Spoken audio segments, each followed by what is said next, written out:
ನೇಹಾ ಪ್ರಕರಣ ಕರ್ನಾಟಕದ ಈ ಲವ್ ಜಿಹಾದ್ ಪ್ರಕರಣದಲ್ಲಿ ಅತ್ಯಂತ ಕೆಟ್ಟ ಪ್ರಕರಣವಾಗಿ ಕಂಡುಬಂದಿದೆ. ಬಹುಶಃ ಕರ್ನಾಟಕ ಮಾತ್ರ ಅಲ್ಲ, ನೀವು ನನ್ನನ್ನು ಕೇಳೋದಾದ್ರೆ ಇಡೀ ದೇಶದಲ್ಲಿ ಈ ತರದ ಪ್ರಕರಣ ಏನ್ ನಡೆದಿದೆಯೋ ಅದರಲ್ಲಿ ಅತ್ಯಂತ ಗಂಭೀರವಾದ ಪ್ರಕರಣಗಳಲ್ಲಿ ನೇಹಾ ಪ್ರಕರಣ ಕೂಡ ಒಂದು. ಅತ್ಯಂತ ಬ್ರೂಟಲ್ ಮರ್ಡರ್, ಅತ್ಯಂತ ಕೆಟ್ಟದಾಗಿ ಆಕೆಯನ್ನ ಪದೇ ಪದೇ ಚೂರಿಯಿಂದ ಇರಿದು ಕೊಂದಿದ್ದನ್ನ ಸಿಸಿಟಿವಿಯ ಆ ಫುಟೇಜ್ ಅಲ್ಲಿ ಏನ್ ನೋಡಿದೀವೋ ಪ್ರತಿಯೊಬ್ಬರು ಕೂಡ ಅದರಿಂದ ಗಾಬರಿಗೊಳಗಾಗಿದ್ದಾರೆ, ಆಘಾತಕ್ಕೊಳಗಾಗಿದ್ದಾರೆ. ನನ್ಗನ್ಸೋದು ಈ ಲವ್ ಜಿಹಾದ್ನ ಪ್ರಕರಣ ದಿನೇ ದಿನೇ ಜಾಸ್ತಿ ಆಗ್ತಿದ್ದಂತೆ ತಂದೆ ತಾಯಂದ್ರಿಗೆ ತಮ್ಮ ಮಕ್ಕಳನ್ನ ಕಾಲೇಜಿಗೆ ಕಳಿಸ್ಬೇಕೋ ಬೇಡವೋ ಎನ್ನುವಂತ ಹೆಣ್ಣು ಮಕ್ಕಳನ್ನ ವಿಶೇಷವಾಗಿ ಕಳಿಸ್ಬೇಕೋ ಬೇಡವೋ ಎನ್ನುವಂತ ಈ ತರದೊಂದು ವಾತಾವರಣ ನಿರ್ಮಾಣ ಆಗ್ತಾ ಇದೆಯಲ್ಲ, ಅದು ಬಹಳ ಕೆಟ್ಟದ್ದು. ಮತ್ತು ತಂದೆ ತಾಯಂದಿರನ್ನು ನೋಡುವಾಗ ಬಹಳ ದುಃಖ ಅನ್ಸುತ್ತೆ. ನನಗಂತೂ ಇದು ನೇರವಾಗಿ ಇವತ್ತಿನ ಸರ್ಕಾರ ಏನಿದೆ, ಸರ್ಕಾರದಲ್ಲಿ ಕೂತಿರುವಂತವ್ರು ಅವ್ರು ಕೊಡುವಂತ ಬೇಜವಾಬ್ದಾರಿ ಹೇಳಿಕೆಗಳು, ಅವ್ರು ನಡ್ಕೊಳ್ತಾ ಇರುವಂತ ರೀತಿ, ಅವು ಈ ತರದ ಪ್ರಕರಣಗಳಿಗೆ ಹೆಚ್ಚು ಪ್ರೇರಣೆ ಕೊಡುತ್ತೆ ಅಂತ ನನ್ಗನ್ಸುತ್ತೆ. ಆ ದೃಷ್ಟಿಯಿಂದ ಅವ್ರ ತಂದೆ ತಾಯಂದಿರನ್ನ ಭೇಟಿ ಮಾಡುವಾಗ, ವಿಶೇಷವಾಗಿ ಆ ತಾಯಿ ತನ್ನ ಮಗಳನ್ನ ಕಳ್ಕೊಂಡ ದುಃಖವನ್ನ ಹಂಚಿಕೊಳ್ಳುವಾಗ ಎಂಥವನಿಗೂ ಕೂಡ ದುಃಖ ಅನ್ಸುತ್ತೆ. ನಾನು ಕರ್ನಾಟಕದ ಜನತೆಯಲ್ಲಿ ಕಳಕಳಿಯಿಂದ ಕೇಳ್ಕೊಳ್ಳೋದು ಏನು ಅಂತಂದ್ರೆ, ಅನೇಕ ಪ್ರಕರಣಗಳನ್ನ ನಾವು ತುಂಬಾ ಹೋರಾಟ ಮಾಡುವ ಪ್ರಯತ್ನ ಪಟ್ಟರು ಅದು ಲಾಜಿಕಲ್ ಎಂಡಿಗೆ ಹೋಗುವಂತದ್ದು ಕಾಣಲ್ಲ. ಈ ಬಾರಿ ಇದು ಲಾಜಿಕಲ್ ಎಂಡಿಗೆ ಹೋಗ್ಬೇಕು. ಪ್ರತಿಯೊಬ್ಬರಿಗೂ ಕೂಡ ಈ ಲವ್ ಜಿಹಾದ್ ಅಂತಂದ್ರೆ ಏನು, ಮುಸಲ್ಮಾನ್ ಹುಡುಗರ ಪ್ರೇಮ ಪ್ರಕರಣ ಹೇಗಿರುತ್ತೆ ಅನ್ನೋದು ಅವ್ರಿಗೆ ಅರ್ಥ ಆಗ್ಬೇಕು. ಅವ್ರದ್ದು ಹೆಂಗಿರುತ್ತೆ ಅಂತಂದ್ರೆ, ಮುಸಲ್ಮಾನ್ ಹುಡುಗರದ್ದು ನೀವು ಪ್ರೀತಿಸ್ತಾರೆ ಅಂತ ಹೇಳ್ತಾರೆ. ಇವತ್ತು ಯಾರೋ ನಾನು ಕೇಳದೆ ಪ್ರೀತಿಸ್ತಾ ಇದ್ರು ಅವರಿಬ್ರು, ಅದಕ್ಕೋಸ್ಕರ ಅವ್ನು ಕೋಪಿಸ್ಕೊಂಡು ಹೊಡೆದ. ಈ ಲವ್ ಫೇಲ್ಯೂರ್ ಆಗೋದು, ಹೆಣ್ಣು ಮಗಳು ನಾನು ಪ್ರೀತಿಸಲ್ಲ ಅಂತ ಹೇಳೋದು ಎಷ್ಟು ಘಟನೆಗಳು ನಡೀತವೆ. ಆದ್ರೆ ಯಾವತ್ತೂ ಕೂಡ ಒಬ್ಬ ಹಿಂದೂ ಮತ್ತೊಬ್ಬ ಹಿಂದೂ ಹೆಣ್ಣು ಮಗಳನ್ನ ಅಥವಾ ಮುಸ್ಲಿಂ ಹುಡುಗಿನ ಪ್ರೀತಿಸಿದ್ರೆ ಅವಳನ್ನ ಚೂರಿ ಹಾಕಿ ಕೊಂದಿರೋದನ್ನ ನಾವೆಲ್ಲೂ ಕೇಳದೇ ಇಲ್ಲ. ಆದ್ರೆ ಮುಸಲ್ಮಾನರು ಮಾತ್ರ ಯಾಕೆ ಈಗ ಪದೇ ಪದೇ ಮಾಡ್ತಾರೆ? ಇದ್ರ ಹಿಂದೆ ಇರುವಂತ ಷಡ್ಯಂತ್ರ ಯಾವುದು, ಅವರಿಗೆ ಇದಕ್ಕೆ ಸಿಗಬಹುದಾಗಿರುವಂತ ಮೂಲ ಪ್ರೇರಣೆಯ ವಸ್ತು ಯಾವುದು ಅನ್ನೋದನ್ನ ನಾವಿವತ್ತು ಹೊರಗೆ ತೆಗೆದು ನಮ್ಮ ಸಮಾಜದ ಹೆಣ್ಣು ಮಕ್ಕಳ ಮುಂದೆ ಅದನ್ನ ಸರಿಯಾಗಿ ಪ್ರಸ್ತುತಪಡಿಸುವಂತ ಹೊಣೆಗಾರಿಕೆಯೂ ಇದೆ ಅಂತ ನನ್ಗನ್ಸುತ್ತೆ. ಈ ದೃಷ್ಟಿಯಿಂದ ನಾವೆಲ್ಲರೂ ಈಕ್ವಲಿ ಜವಾಬ್ದಾರಿಯನ್ನ ಪಡ್ಕೊಂಡಿದ್ದೀವಿ. ಅದು ಮಾಧ್ಯಮಗಳು ಇರ್ಬೋದು, ಸಮಾಜದಲ್ಲಿ ನಾವುಗಳಿರ್ಬೋದು, ಸಂತ ಸಮಾಜ ಇರ್ಬೋದು, ಪ್ರತಿಯೊಬ್ಬರು ಕೂಡ ಇದರಲ್ಲಿ ಜವಾಬ್ದಾರಿನ ಹೊರಬೇಕು ಅಂತ ನನ್ಗನ್ಸುತ್ತೆ. ಬೇಟಿ ಬಚಾವೋ ಬೇಟಿ ಪಢಾವೋ ಎಲ್ಲಿ ಹೋಯ್ತು ಅಂತ ಬಹಳ ದುಃಖ ಅಂತ ಅನ್ಸುತ್ತೆ. ಹೆಣ್ಣು ಮಕ್ಕಳನ್ನ ಓದ್ಲಿಕ್ಕೆ ಅಂತ ತಂದೆ ತಾಯಂದ್ರು ಕಳಿಸಿದ್ರೆ ಆ ಹೆಣ್ಣು ಮಕ್ಕಳು ಹೀಗೆ ಹೆಣವಾಗಿ ಬರ್ತಾರೆ ಅಂತಂದಾಗ ಆ ತಂದೆ ತಾಯಿರ ದುಃಖವನ್ನ ಸಹಿಸಿಕೊಳ್ಳೋದು ಬಹಳ ಕಷ್ಟ. ಅದರಲ್ಲೂ ಕೂಡ ಪ್ರತಿನಿತ್ಯ ಈ ತರದೊಂದು ವಿಡಿಯೋನ ನೋಡ್ಬೇಕಲ್ಲ. ಈ ವಿಡಿಯೋ ಬಂದಿದೆಯಲ್ಲ ಈಗ, ಆ ವಿಡಿಯೋನ ಆ ತಂದೆ ತಾಯಂದ್ರು ಜೀವನ ಪರ್ಯಂತ ನೋಡ್ಬೇಕು. ತನ್ನ ಮಗಳನ್ನ ತನ್ನ ಎತ್ತರಕ್ಕೆ ಬರುವವರೆಗೂ ತುಂಬಾ ಚೆನ್ನಾಗಿ ಬೆಳೆಸ್ಕೊಂಡು ಆಗ ಆಕೆ ಸಾಯುವಂತದನ್ನ ನೋಡೋದು ಬಹಳ ದುರಂತಕಾರಿ ಸಂಗತಿ.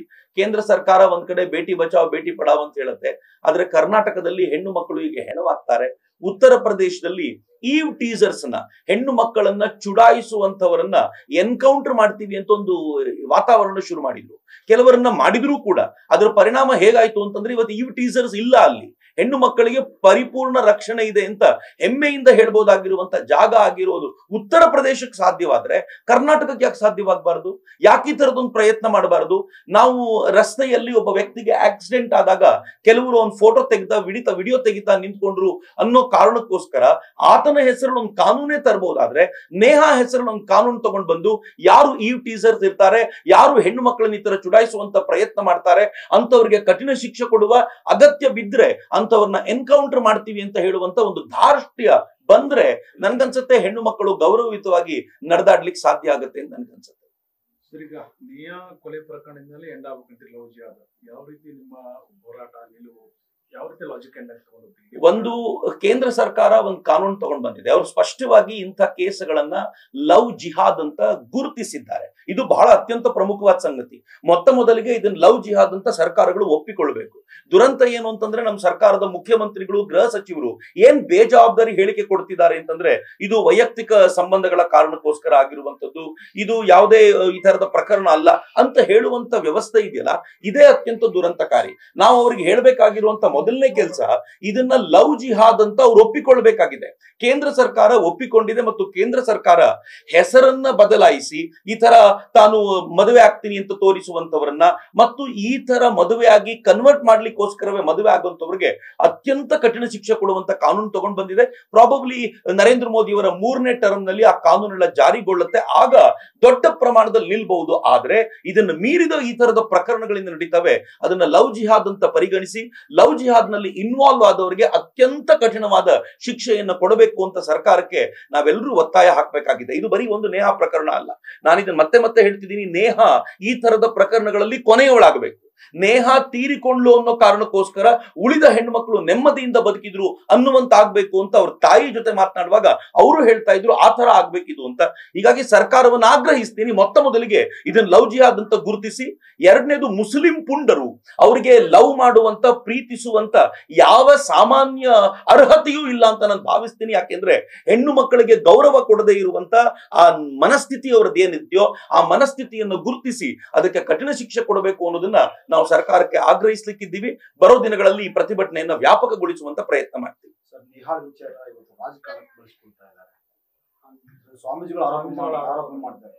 ಆಬ್ವಿಯಸ್ಲಿ ನಾನು ಒಪ್ಕೊಳ್ತೀನಿ, ಯಾವುದೇ ಪ್ರಕರಣ ರಾಜಕೀಯ ಯಾಕಾಗೋದಿಲ್ಲ ಹೇಳಿ? ಇವತ್ತು ರಾಜ್ಯದ ಮುಖ್ಯಮಂತ್ರಿಗಳು ಈ ನೇಹಾಳ ಪ್ರಕರಣದ ಕುರಿತಂತೆ ಇಷ್ಟು ಅತ್ಯಂತ ಕೆಳಮಟ್ಟದ ಹೇಳಿಕೆಯನ್ನು ಕೊಡುವಾಗ ಸಹಜವಾಗಿಯೇ ಉಳಿದವರು ಇದಕ್ಕೆ ಅದೇ ತರದ ಪ್ರತಿಕ್ರಿಯೆಯನ್ನು ಕೊಡ್ತಾರೆ. ಆ ತರದ ಪ್ರತಿಕ್ರಿಯೆಯನ್ನು ಕೊಟ್ಟಾಗ ರಾಜಕೀಯ ಅನ್ಸುತ್ತೆ. ಆದ್ರೆ ಮೊದಲ ಪ್ರಶ್ನೆ, ಮುಖ್ಯಮಂತ್ರಿಗಳು ಈ ತರ ಬೇಜವಾಬ್ದಾರಿ ಹೇಳಿಕೆ ಕೊಡ್ಬೋದಾ? ಕೊನೆ ಪಕ್ಷ ನಾನು ಇದಕ್ಕೆ ಬೇಕಾಗಿರುವಂತ ಪೂರ್ಣ ವಿವರ ತರಿಸ್ಕೊಳ್ತೀನಿ, ನೇಹಾಳಿಗೆ ನ್ಯಾಯ ಸಿಗಬೇಕು, ಅದಕ್ಕೆ ಯಾರು ಈ ತರದಕ್ಕೆ ಕಾರಣವಾಗಿದ್ದಾರೋ ಕಠಿಣ ಕ್ರಮ ಕೈಗೊಳ್ಳಬೇಕು, ಇವೆಲ್ಲವನ್ನೂ ಹೇಳೋದನ್ನು ಬಿಟ್ಟು ಇದು ವೈಯಕ್ತಿಕವಾದ ಕಾರಣಕ್ಕೋಸ್ಕರ ಆಗಿರೋದು ಅಂತ ಮುಖ್ಯಮಂತ್ರಿ ಹೇಳಿದ್ರೆ ಸಹಜವಾಗಿ ಇದು ರಾಜಕೀಯ ಟರ್ನ್ ಪಡ್ಕೊಳ್ಳುತ್ತೆ. ಯಾಕೆಂದ್ರೆ ಒಂದು ರಾಜ್ಯವನ್ನ ಆಳುವಂತವರಿಗೆ ಈ ತರದೊಂದು ಬರ್ಬರ ಹತ್ಯೆಯ ಕುರಿತಂತೆ ಸರಿಯಾದ ಮಾಹಿತಿಯನ್ನು ಕೊಡುವಂತ ಪರಿಸ್ಥಿತಿಯಲ್ಲಿ ಇಲ್ಲ ಅಂತಂದ್ರೆ ಉಳಿದವರು ಏನ್ ಮಾತನಾಡಿದ್ರು ಅದು ರಾಜಕೀಯ ಅಂತ ಟರ್ನ್ ತಗೊಂಡ್ರೆ ಯಾರು ಹೆಲ್ಪ್ ಮಾಡ್ಲಿಕ್ಕೆ ಆಗಲ್ಲ ಅಂತ ನನ್ಗೆ ಅನ್ಸುತ್ತೆ. ಆದರೆ ದುರದೃಷ್ಟ, ಇದು ರಾಜಕೀಯ ವಿಚಾರ ಅಲ್ಲ, ಇದು ಮನೆಯ ಹೆಣ್ಣು ಮಗಳ ವಿಚಾರ, ಇದು ನಮ್ಮನೆಯ ಹೆಣ್ಣು ಮಕ್ಕಳ ವಿಚಾರ, ನಿಮ್ಮನೆಯ ಹೆಣ್ಣು ಮಕ್ಕಳ ವಿಚಾರ.